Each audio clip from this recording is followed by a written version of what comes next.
Government of Haryana, Shri P.K. Chaudhary, Chief Secretary, Shri S.C. Chaudhary,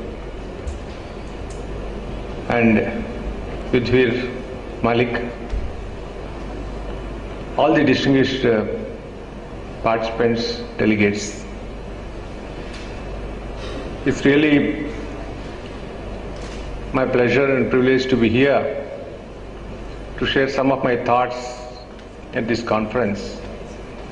And it's significant that this conference is completely devoted to the one single theme, that is the common service centers, so that at the end of the conference we have better understanding of the issues and possible solutions to that.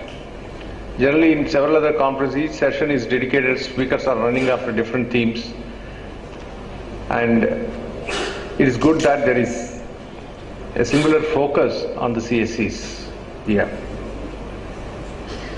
So the CSC scheme, I think, is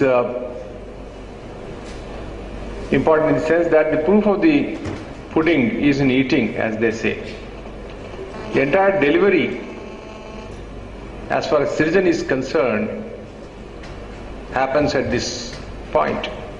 It is the single most important touch point to the citizen as far as e-governance services, e-services are concerned. Now let me spend a few minutes on,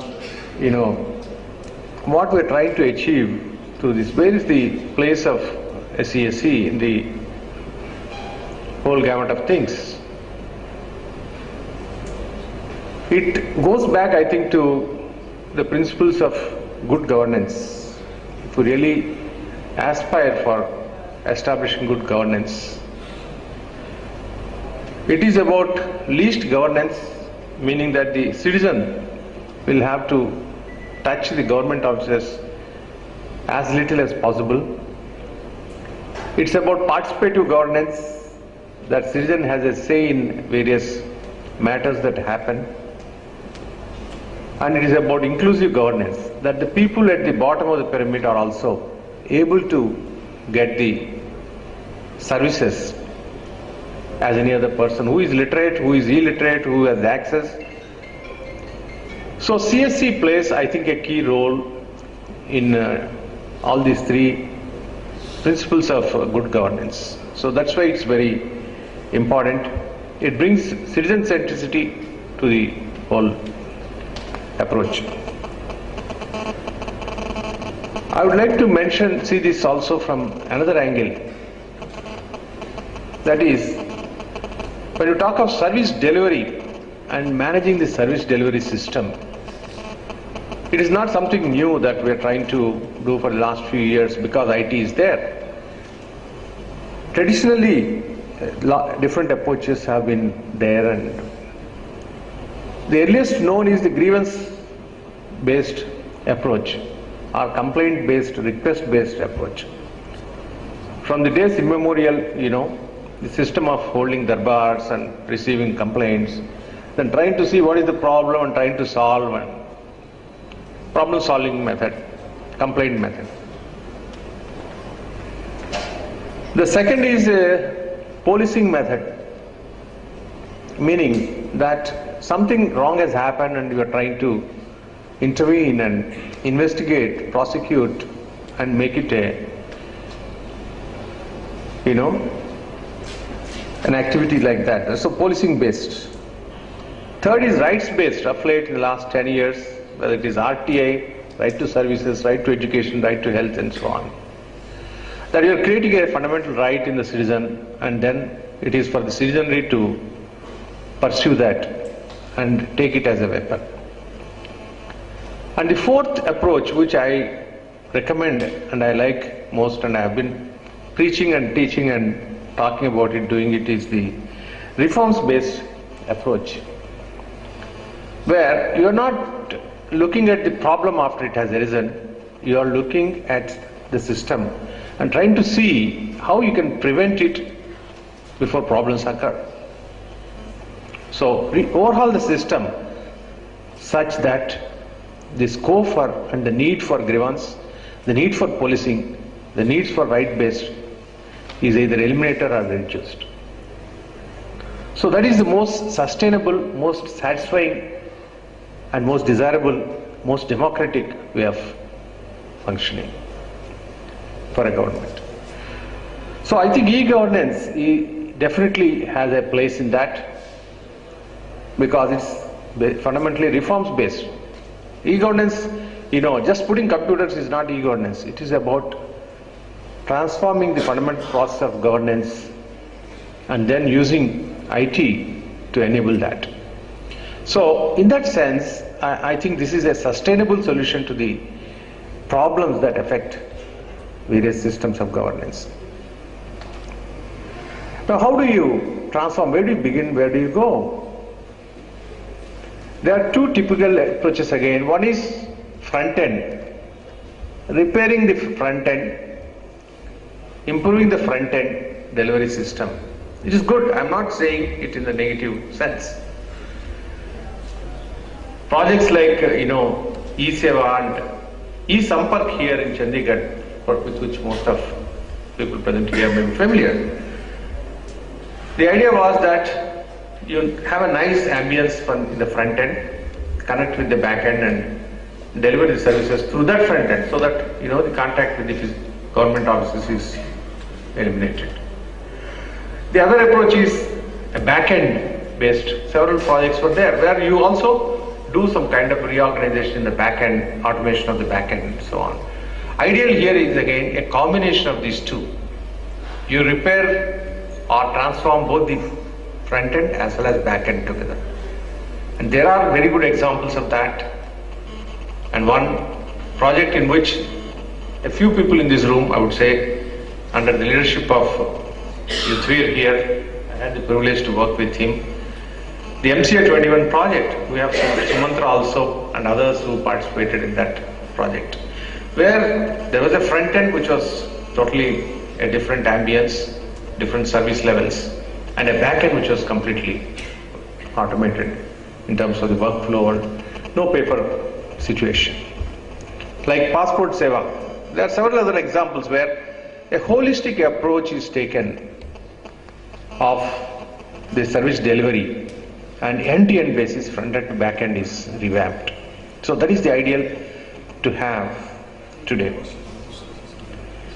Now, this again calls for a tremendous effort on the process re-engineering.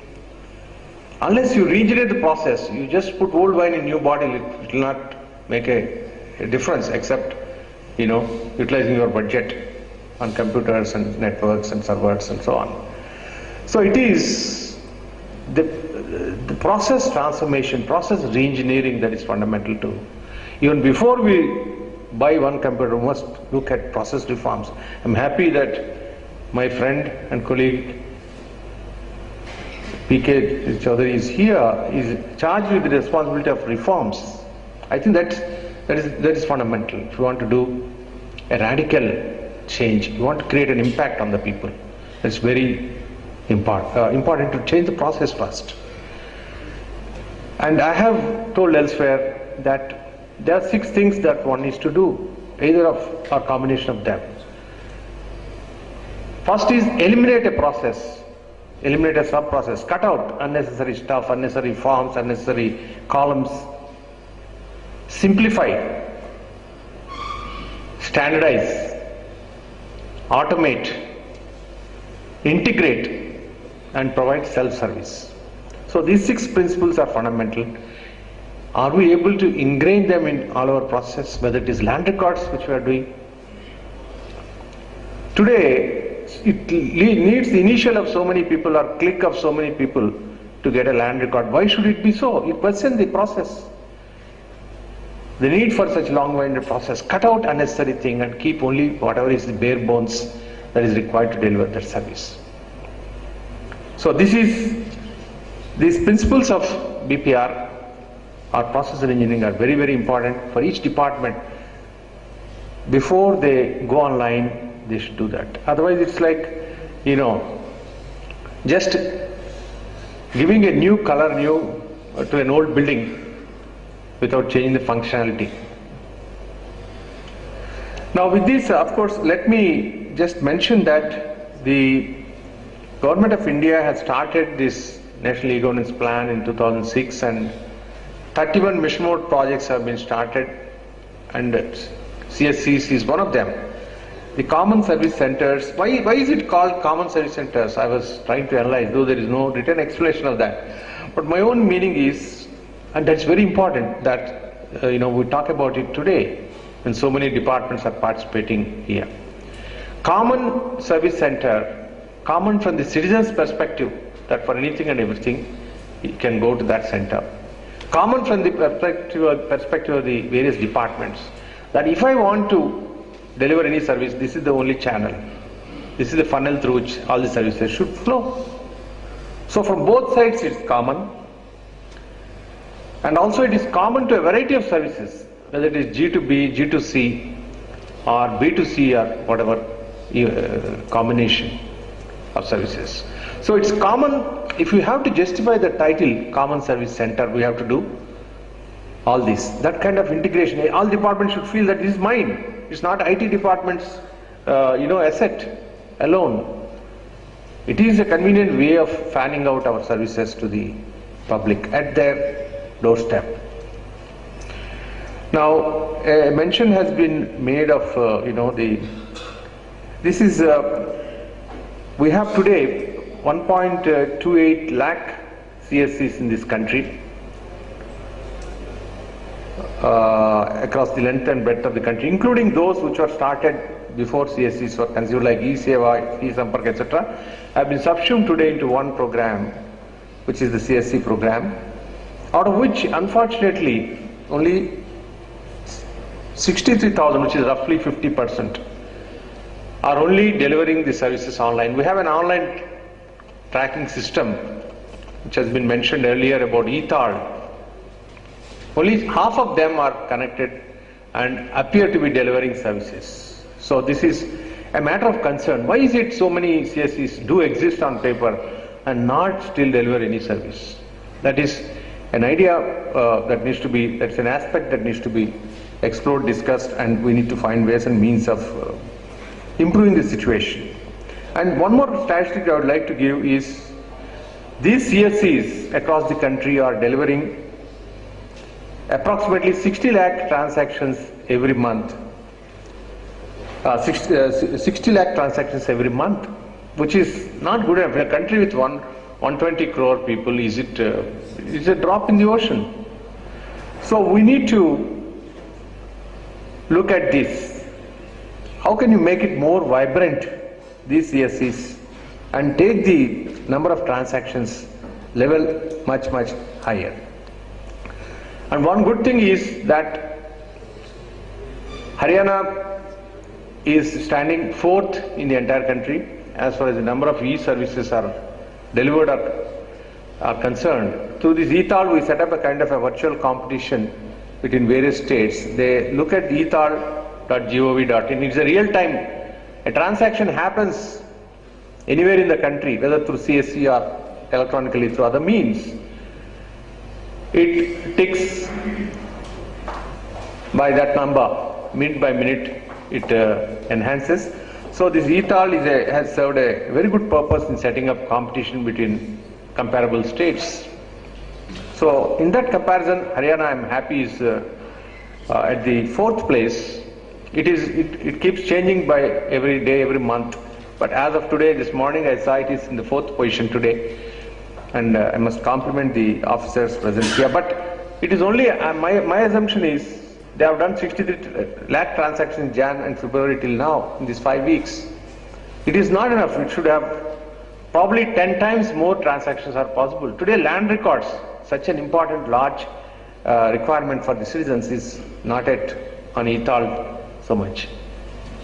Several large health services, education services, they are not there yet on the ETAL in Haryana. So effort should be to put, my appeal to all the officers and departments and other industry members present here is, take it as a fulcrum, take it as a goal that how many am I able to push through to join the ETAL, and thereby the back end everything gets done, then only you can join with ETHAL.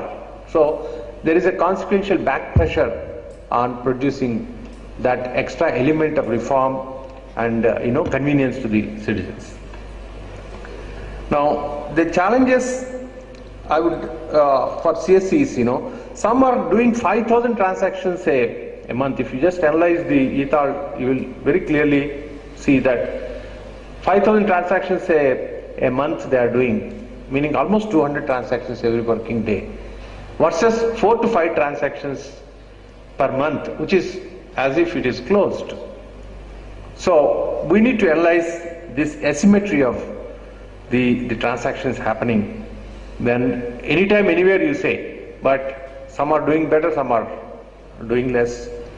So where it is doing less, probably the G2C services in those states are not put online and in a manner that can be delivered to the CSCs. Sometimes there is a parallel mechanism, though there is a CSC next door to the government office, they give the services only in the government offices, not let the CSC give those for some peculiar reasons of compulsion in that department. So we need to look at that. We need to break that kind of a reservation in going to the CSCs.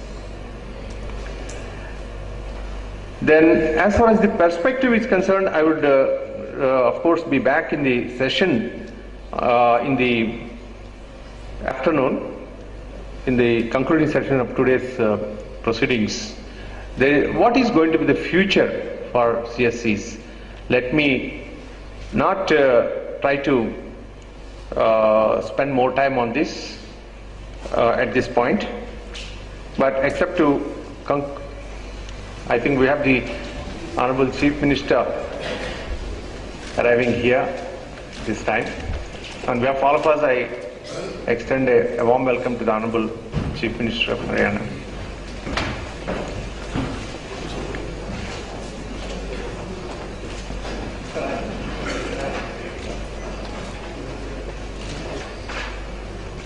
So I would like to, in one sentence, the Honorable Chief Minister has arrived. Let me again reiterate one point, that the Haryana today stands fourth in the whole country in terms of the number of e-transactions delivered and reported to the online system, and I must compliment. But it is only tip of the iceberg. We can do 10 times more and serve the citizens in a better, more convenient and efficient manner.